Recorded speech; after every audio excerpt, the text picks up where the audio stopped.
step by step how to do reverse crunch to sit up. 1. Lie flat on your back on a mat. 2. Place your arms beside you with palms facing down, or keep your hands gently behind your head. Don't pull the neck.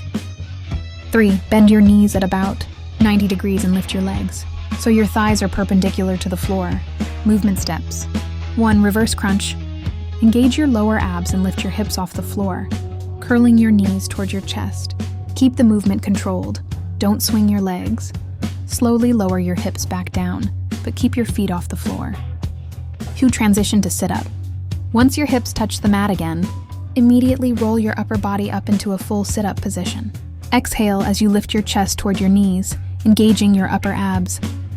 Inhale and lower yourself back down slowly to the starting position. 3. Repeat for 10-15 reps per set.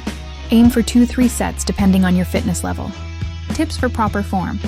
Avoid using momentum. Focus on controlled core engagement. Keep your lower back pressed into the mat when lowering. Don't strain your neck. Your abs should do the work. Exhale on the upward motion and inhale when lowering down. Benefits. 1. Targets both upper and lower abs in one smooth, compound movement. 2. Improves core strength and stability for better posture and balance. 3. Enhances muscle coordination between upper and lower abdominal muscles. 4. Tones and tightens your midsection, helping define your abs. 5.